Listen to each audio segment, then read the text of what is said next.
नमस्कार, one India Hindi में आपका स्वागत है। केंद्र सरकार ने राष्ट्रव्यापी लॉकडाउन को और 2 हफ्तों के लिए बढ़ा दिया है। यानी अब ये लॉकडाउन 4 मई के बाद भी जारी रहेगा और 17 मई तक चलेगा। हालांकि लॉकडाउन 3 पहले 2 लॉकडाउन से थोड़ा अलग होगा और इसमें ग्रीन ऑरेंज जोन के अलावा रेड जोन में भी कई रियायतें दी गई हैं। भारत सरकार ने 2 लॉकडाउन की वजह से कोरोना वायरस के संक्रमण की स्थिति में देश को मिली कामयाबी के बाद ये कदम उठाया है। सबसे बड़ी बात ये कि रेड जोन में भी कई तरह की गतिविधियों को छूट दी गई है। सिर्फ कंटेनमेंट जोन वाले इलाकों पर सख्त नियम लागू रहेंगे। शुक्रवार को केंद्र सरकार के फैसले के तहत देश में डिजास्टर मैनेजमेंट एक्ट 2005 को एक बार फिर 4 मई के बाद भी 2 और हफ्तों के लिए बढ़ाया गया। हालांकि गृह मंत्रालय की तरफ से जारी नई गाइडलाइंस में इस बार ग्रीन और ऑरेंज जोन में आने वाले इलाकों को कई तरह की छूट दी गई है। नई गाइडलाइंस में कुछ सीमित गतिविधियों में पूरे देश में पहले की तरह पाबंदी जारी रहेगी, चाहे वो किसी भी जोन में आती हो।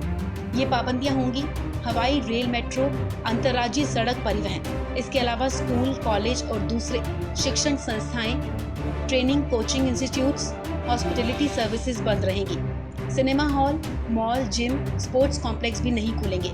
सामाजिक, राजनीतिक, सांस्कृतिक और दूसरे तरह के कई कार्यक्रम जहां भीड़ इकट्ठी होती हो, चाहे वो धार्मिक स्थल हो या फिर सार्वजनिक पूजा पाठ, सब पर रोक पहले की तरह जारी रहेगी। रेल, हवाई या सड़क मार्ग से सीमित मामलों में आवाजाही की इजाजत होगी, जिसकी इजाजत गृह मंत्रालय की तरफ से दी जाएगी।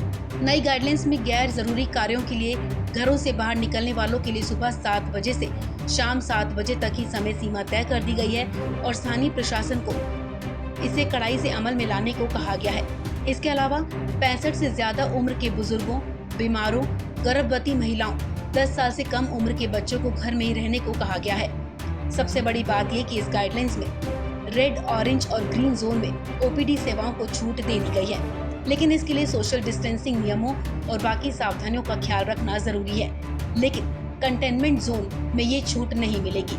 रेड जोन के जो इलाके कंटेनमेंट जोन से बाहर होंगे, वहां भी rickshaw, auto rickshaw, taxi, cab, अंतर जिला और अंतर राज्य बसों, नाई की दुकान, स्पा और सैलून की इजाजत नहीं होगी। इसके अलावा रेड जोन में जरूरी कार्यों के लिए 4 पहिया वाहनों में 2 लोगों और 2 पहिया वाहनों में 1 को चलने की छूट होगी। शहरी इलाकों में उन जगहों पर कंस्ट्रक्शन की इजाजत रहेगी जहां मजदूरों को बाहर से लाने की जरूरत नहीं होगी। मॉल, बाजारों और मार्केट कॉम्प्लेक्स में गैर जरूरी सामान की दुकानें नहीं खुलेंगी। हालांकि सभी स्टैंड अलोन या अकेली दुकानें, रिहायशी इलाकों के आसपास की दुकानें खोलने की इजाजत होगी। रेड जोन में जरूरी सामान के लिए ई-कॉमर्स की इजाजत दी गई है। निजी दफ्तरों में 33% कर्मचारियों के साथ काम की छूट होगी, बाकी लोग घर से काम करेंगे। सभी सरकारी दफ्तरों में काम होगा, जिसमें डिप्टी सेक्रेटरी से ऊपर के सभी अधिकारी उपस्थित रहेंगे। रेड जोन में इस बार और कई तरह की गतिविधियों की इजाजत दी गई है, जिसमें मनरेगा से जुड़े कार्यों समेत ग्रामीण इलाकों में औद्योगिक और निर्माण संबंधी गतिविधियां, फूड प्रोसेसिंग, ईंट के भट्टे पर काम हो सकेगा। ग्रामीण इलाकों में मॉल छोड़कर सभी तरह की दुकानें खुली रहेंगी। सभी तरह के कृषि कार्यों को भी मंजूरी दी गई है। इसके अलावा रेड जोन में ज्यादातर वित्तीय कार्यों को पहले की तरह इजाजत दी गई है। इन इलाकों में पोस्टल और कुरियर सेवाओं की भी अनुमति दी गई है।